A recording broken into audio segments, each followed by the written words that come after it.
Экинчи бөлүм. Дөөт өлөр күнү жакындап калганда уулу Сулайманга мындай керез айтты. Мына мен бардык адамдар баруучу жайга кеткени жатам. Сен болсо бекем, кайраттуу бол. Эмне гана кылба бардык нерседе, кайда гана барба, бардык жерде акыл эстүү болушуң үчүн Кудай Теңириңдин Мусанын мыйзамында жазылган мыйзамдарын, буйруктарын, көрсөтмөлөрүн, осуяттарын аткар. Анын жолдору менен жүр, анын келишимин сакта. Теңир өзүнүн мен жөнүндө айткан сөзү аткарылышы үчүн мындай деген эле: эгерде сенин уулдарың чын жүрөктөн, жан дили менен менин алдымда туура жүрүү үчүн өздөрүнүн жолдоруна көз салып жүрсө, анда сенин тукумуңдан Исраэлдин тагында отурган адам үзүлбөйт. Серуянын уулу Жояптын мага эмне кылганын, Исраэлдин эки аскер башчысы Нейир уулу Абенер менен Жетер уулу Амасага эмне кылганын, бейпил убакта кан төгүп, аларды кандай өлтүргөнүн, белиндеги курун, бутундагы бут кийимин канга боёгонун билесиң. Ошондуктан акылга салып иш кыл. Анын ак чач башын өлгөндөр жаткан жайга тынчтык менен жөнөтпө. Ал эми Гилаттык Барзилай уулдарына жакшылык кыл. Алар сенин дасторконуңдан тамактангандардын арасында болсун. Анткени агаң Абушаломдон качып жүргөнүмдө алар мага жардамга келишкен. Сенде Бенжамин уруусундагы Бакуримдик Гейранын уулу Шемей да бар. Мен Маханаимге бара жатканда ал мени абдан жаман сөздөр менен тилдеген. Бирок ал мени Иордандын жанынан тосуп чыкканда, мен ага Теңир менен мен сени кылычтап өлтүрбөйм деп ант берип койгом. Сен болсо аны жазасыз калтырба. Анткени сен акылдуу адамсың. Ага эмне кылышты билесиң. Анын ак чач башын өлгөндөр жаткан жайга канга боеп жөнөт. Ошентип Дөөт ата бабаларына кошулду. Анын сөөгү Дөөттүн шаарына коюлду. Дөөт Исраилга 40 жыл падышачылык кылды. Ал 7 жыл Хеброндо, 33 жыл Иерусалимде падышачылык кылды. Сулайман атасы Дөөттүн тагына отурду. Анын падышачылыгы абдан бекем болду. Падышанын кагыттан төрөлгөн уулу Адония Сулаймандын энеси Батшебага келди. Батшеба тынчтык менен келдиңби деп сурады. Адония болсо тынчтык менен деп жооп берди. Анан мындай деди: "Сага айтчу сөзүм бар." Батшеба ага: "Айта бер" деди. Адония мындай деди: "Сен билесиң, падышачылык мага таандык эле. Бүт Исраил мени өздөрүнүн падышасы катары карачу. Бирок падышачылык менден четтеп, менин бир тууганыма тийди, анткени бул Теңирден болду. Эми сенден бир нерсе сурайын, жок дей көрбө." Ал ага: "Айт" деди. Адония: "Сулайман падыша менен сүйлөш. Суранам сенден, анткени ал сага жок дебейт. Шунамдык Абишаганы мага аялдыкка берсин" деди. Батшеба мындай деди: "Болуптур, сен жөнүндө падыша менен сүйлөшөйүн." Батшеба Адония жөнүндө сүйлөшүү үчүн Сулайман падышага кирди. Падыша ордунан тура калып таазим кылды да тагына кайра отурду. Падышанын энесине да такты коюшту. Ал анын оң жагына отуруп мындай деди: "Сага бир кичине өтүнүч менен келдим, жок дебе" деди. Падыша ага: "Сурагын энеке, сага кантип жок дейин" деди. Энеси ага: "Бир тууганың Адонияга шунамдык Абишаганы аялдыкка бер" деди. Сулайман падыша энесине: "Шунамдык Абишаганы эмне үчүн Адонияга сурап жатасың? Анда ага падышачылыкты да кошо сура. Анткени ал менин улуу агам, ыйык кызмат кылуучу Абиятар менен Серуянын уулу Жояп анын достору" деп жооп берди. Анан Сулайман Теңир менен мындай деп ант берди: "Адония ушул сөзү үчүн өз өмүрү менен жооп бербей турган болсо, анда Кудай мени жазаласын, катуу жазаласын. Мени бекемдеп атам Дөөттүн тагына отургузган. Өз айткандай мага жана менин тукумума падышачылыкты берген Теңир тирүү. Адония ушул күнү өлүшү керек." Анан Сулайман падыша Жояттын уулу Бенаяны жиберди. Ал Адонияны өлтүрдү. Ошентип ал өлдү. Ал эми ыйык кызмат кылуучу Абиятарга падыша: "Өз жериң Анатотко кет. Сен өлүмгө татыктуусуң. Бирок азыр мен сени өлтүрбөйм, анткени сен атам Дөөттүн алдында эгедер Теңирдин келишим сандыгын көтөрүп жүргөнсүң. Атам тарткан азапты сен да тарткансың" деди. Сулайман Абиятарды Теңирге ыйык кызмат кылуудан четтетти. Ошентип Теңирдин Шилодо элинин тукуму жөнүндө айткан сөзү аткарылды. Бул жөнүндө Жояпка да жетти. Ал Сулайман жакка ообой, Адония жакка оогон эле. Ошондуктан Жояп Теңирдин жыйын чатырына качып барып, курмандык чалынуучу жайдын мүйүздөрүн кармады. Жояптын Теңирдин жыйын чатырына качып барып, курмандык чалынуучу жайдын жанында турганын Сулайман падышага билдиришти. Сулайман Жоят уулу Бенаяны барып аны өлтүр деп жиберди. Беная Теңирдин жыйын чатырына келип, ага мындай деди: "Падыша сага бери чык" деп жатат. Жояп болсо: "Жок, мен ушул жерде өлгүм келет" деди. Беная падышага: "Жояп ушинтип айтты, мага ушинтип жооп берди" деп жеткирди. Падыша ага мындай деди: "Аны өзү айткандай кылып өлтүрүп көргө кой. Жояп төккөн күнөөсүз канды менин жана атамдын тукумунун мойнунан алып ташта." Өзүнөн мыкты, айыпсыз эки жоокерди өлтүргөндүк үчүн алардын каны анын мойнунда болсун. Ал атам Дөөткө билдирбей, Исраэлдин аскер башчысы Нейир уулу Абенерди жана Жүйүттүн аскер башчысы Жетер уулу Амасаны кылычтап өлтүргөн. Алардын каны түбөлүккө Жояптын жана анын тукумунун мойнунда болсун. Ал эми Дөөткө, анын тукумуна, үй бүлөсүнө, тагына теңирден түбөлүккө тынчтык болсун. Жоят уулу Беная барды да Жояпты кылыч менен сайып өлтүрдү. Ал чөлдөгү өз үйүнө коюлду. Сулайман падыша Жоят уулу Бенаяны Жояптын ордуна аскер башчы койду. Ыйык кызмат кылуучу Садокту болсо Абыятардын ордуна койду. Падыша Шемейди чакыртып ага мындай деди: Иерусалимге үй салып, ушул жерде жаша. Бул жерден эч жака чыкпа. Билип кой, чыккан күнү, Кидрон суусунан өткөн күнү сөзсүз өлөсүң. Өз каның өз мойнуңда болот. Шемей падышага мындай деди: Жакшы болот, мырзам падыша кандай буйруса, кулуң ошондой аткарат. Ошентип Шемей Иерусалимде көпкө жашады. Бирок 3 жылдан кийин Шемейдин эки кулу Гат падышасы Мааханын уулу Акиштикине качып кетти. Шемейге: Сенин кулдарың Гатта деп айтышты. Шемей турду да эшегин токуп кулдарын издеп таап келүү үчүн Гатка, Акиштикине жөнөдү. Гаттан Шемей кулдарын алып кайтып келди. Шемейдин Иерусалимден чыгып Гатка барып келгенин Сулайманга билдиришти. Ошондо падыша Шемейди чакыртып ага мындай деди: Билип кой, сен чыккан күнү бир жакка барган күнү сөзсүз өлөсүң деп Теңир менен ант бербедим беле? Сен мага жакшы болот дебедиң беле? Эмне үчүн сен Теңир алдында ант берип айткан буйругумду аткарган жоксуң? Анан падыша Шемейге мындай деп айтты: Атам Дөөткө жасаган жамандыгыңдын баарын билесиң. Жүрөгүң да билет. Ошол жамандыгыңды Теңир өз мойнуңа салсын. Ал эми Сулайманга Теңир батасын берсин. Теңир алдында Дөөттүн тагы түбөлүккө бекем болсун. Падыша Жоят уулу Бенаяга буйрук кылды. Ал барып Шемейди өлтүрдү. 6 бөлүм. Бир туугандар, кандайдыр бир күнөө жасап айыбы ачылган адамды силер рухтун жетеги менен жашагандар момундук менен оң жолго салгыла. Бирок өзүңөрдө азгырылып кетпеш үчүн сак болгула. Бири-бириңердин кыйынчылыгыңарды көтөргүлө. Ошентип Машаяктын мыйзамын аткарасыңар. Анткени эгерде кимдир бирөө чынында эч ким эмес болуп туруп, өзүн жогору бааласа, ал өзүн өзү алдайт. Ар ким өзүнүн ишин текшерсин. Ошондо ал башка бирөө тарабынан эмес, өзү тарабынан мактоого ээ болот. Анткени ар ким өз жүгүн өзү көтөрөт. Насаат алып жаткан адам колунда болгон нерсесин өзүнүн насаатчысы менен бөлүшсүн. Алданбагыла. Кудайшылдың болбойт, анткени адам эмнени сепсе, ошону орот. Себеби өзүнүн күнөөкөр табиятына сепкен адам күнөөкөр табиятынан чирий турган нерсени алат. Ал эми рухка сепкен адам рухтан түбөлүк өмүрдү алат. Жакшылык кылып жатып кейбейли, анткени алсырап калбасак өз учурунда жыйнап алабыз. Ошондуктан убакыт барда бардыгына, айрыкча ишенимибиз бирлерге жакшылык кылалы. Карагылачы, мен өз колум менен чоң тамгалар менен жазып жатам. Адамдык табияты боюнча беделдүү болгусу келгендердин бардыгы Машаяктын айкаш жыгач үчүн куугунтукка алынбоолору үчүн гана силерди сүннөткө отурууга мажбур кылып жатышат. Анткени сүннөткө отургузулгандардын өздөрү да мыйзамды аткарышпайт.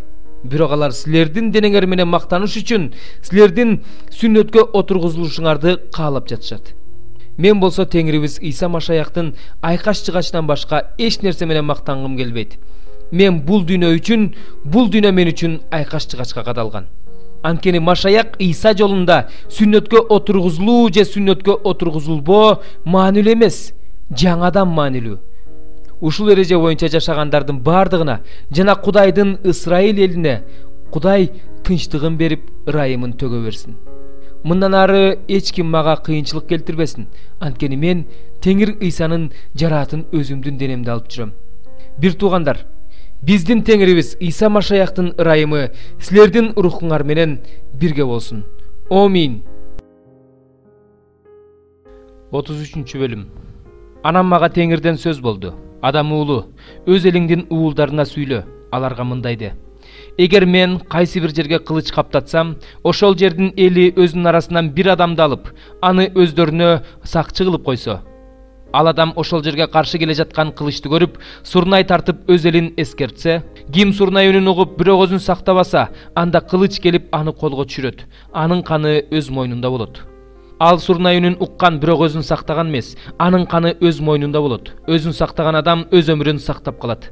Эгерде сакчы кылычтын келе жатканын көрүп, Сурнай тартпаса, эл эскертилбесе, кылыч келип алардын бир кишинин жанын алса, анда анын жаны өз күнөөсү үчүн алынды. Бирок анын канынын кунун сакчыга төлөтөм. Сени да, адам уулу, мен Исраилга сакчы койдум. Сен менин оозумдан чыккан сөздү угуп, аларды менин атымдан эскертесиң. Мен мыйзамсыз сен өлөсүң деп айтканда, сен мыйзамсызды өзүнүн жолунан сакташ үчүн эч нерсе айтпасаң, анда ал мыйзамсыз киши өз күнөөсү үчүн өлөт. Бирок анын канын сага төлөтөм. Эгерде сен жолунан бурулуу жөнүндө айтып, мыйзамсызга эскертсең, бирок ал өзүнүн жолунан бурулбаса, анда ал өз күнөөсү үчүн өлөт. Сен болсо өз жаныңды сактап калдың. Сен, адам уулу, Исраилга айт: силер биздин кылмыштарыбыз жана күнөөлөрүбүз өз мойнубузда. Биз алардан чирип бара жатабыз. Эми биз кантип жашайбыз дейсиңер? Аларга айт: мен тирүүмүн дейт Кудай Теңир. Мен күнөөкөрдүн өлүмүн каалабайм, тескерисинче, мен күнөөкөрдүн өз жолунан бурулуп, тирүү калышын каалайм. Бурулгула, өзүңөрдүн жаман жолуңардан бурулгула. Исраил эли, силерге өлүмдүн эмне кереги бар? Сен, адам уулу, өз элиңдин уулдарын айт. Кылмыш кылган күнү адил адамды өзүнүн адилдиги сактап калбайт. Мыйзамсыз адам өз мыйзамсыздыгынан бурулган күнү мыйзамсыздыгы үчүн өлбөйт. Ошол сыяктуу эле адил адам да күнөө кылган күнү өзүнүн адилдиги үчүн тирүү калбайт. Мен адил адам жөнүндө ал тирүү болот деп айткандан кийин, ал өзүнүн адилдигине ишенип, адилетсиздик кылса, анда анын адилет иштеринин эч бири эске алынбайт. Ал өзү кылган адилетсиздиги үчүн өлөт. Ал эми мыйзамсыз адамга сен өлөсүң деп айткандан кийин, ал өз күнөөлөрүнөн бурулуп, акыйкаттык жана адилеттик боюнча иш кылса, эгерде бул мыйзамсыз адам күрөөгө алганын кайтарып берсе, уурдаганын төлөп берсе, эч кандай жаман иштерди жасабай, өмүрдүн мыйзамдары менен жүрсө, анда ал өлбөйт, тирүү болот. Анын эч бир күнөөсү эске алынбайт. Ал акыйкаттык жана адилеттик боюнча иш кыла баштады, тирүү болот. Сенин элиңдин уулдары Теңирдин жолу туура эмес деп жатышат, бирок өздөрүнүн жолу туура эмес. Эгерде адил адам өзүнүн адилдигинен баш тартып, мыйзамсыздык кыла баштаса, ал ошол үчүн өлөт. Эгерде мыйзамсыз адам өзүнүн мыйзамсыздыгынан баш тартып, акыйкаттык жана адилеттик боюнча иш кыла баштаса, ал ошол үчүн тирүү болот. Бирок силер Теңирдин жолу туура эмес деп жатасыңар. Исраил эли, мен силердин ар бириңерди өз жолдоруңарга жараша соттойм. Биздин туткундалып кеткенибизге 12 жыл 15 ай 5 күн болгондо Иерусалимден качып кутулган бир адам мага келип, шаар кыйратылды деди. Бирок качып кутулган адам келгенге чейин эле кечинде Теңирдин колу менин үстүмдө болгон. Ал адам мага келердин алдында эртең менен Теңир менин оозумду ачты. Менин оозум ачылып, ошондон кийин кайра сүйлөй баштадым. Анан мага Теңирден сөз болду: адам уулу, Исраил жериндеги урандыга айланган жерлерде жашаган адамдар, Ибрайым жалгыз болчу, ал ушул жерди ээликке алган. Биз болсо көппүз, ошондуктан бизге ушул жер ээликке берилди деп жатышат. Ошондуктан аларга айт: Кудай Теңир мындай дейт: силер этти каны менен кошо жеп жатасыңар. Көзүңөрдү өзүңөрдүн жасалмак кудайларыңарга көтөрүп жатасыңар жана кан төгүп жатасыңар. Анан жерди ээлегиңер барбы? Силер өзүңөрдүн кылычыңарга таянып жатасыңар, жийиркеничтүү иштерди жасап жатасыңар, бири-бириңердин аялдарыңарды булгап жатасыңар. Анан жерди ээлегиңер барбы? Аларга мындай деп айт: Кудай Теңир мындай дейт: мен тирүүмүн. Урандыга айланган жерлерде жашагандар кылычтан кырылышат, ачык талаада жашагандарды жырткычтарга жем кылам. Ал эми чептерде жана үңкүрлөрдө жашагандар жугуштуу оорудан өлүшөт. Жерди урандыга жана чөлгө айлантам. Анын күчүнүн текебердиги жок болот. Исраил тоолору ээн калат. Ал жерден эч ким өтпөй калат. Алардын бардык жийиркеништери үчүн жерди урандыга жана чөлгө айландырганымда менин Теңир экенимди билишет. Адам уулу, сен жөнүндө өз элиңдин уулдары дубалдардын жанында, эшиктеринин алдында сүйлөшүп жатышат. Бири-бирине, ар бири өз бир тууганына жүргүлө, Теңирден кандай сөз чыкканын угалы деп жатышат. Алар сага элдик жыйынга келгенсип келип жатышат. Менин элим сенин бет алдыңда отуруп алып, сенин сөздөрүңдү угуп жатат, бирок аларды аткарбайт. Анткени алар ооздору менен жалган убада беришет. Жүрөктөрү болсо өздөрүнүн керт башынын кызыкчылыгын ойлойт. Сен алар үчүн үнү мукам күү аспапта жакшы ойногон, сүйүү ырларын ырдаган ырчыдайсың. Алар сенин сөздөрүңдү угуп жатышат, бирок аларды аткарышкан жок. Бирок ал жүзөгө ашканда, мына ал азыр эле жүзөгө ашып жатат. Алар өздөрүнүн арасында пайгамбар болгонун билишет. 80-забур. Ырчылар тобунун башчысына Гат асбабы менен Асаптын забуру. Биздин тирегибиз болгон Кудайга кубаныч менен ырдагыла.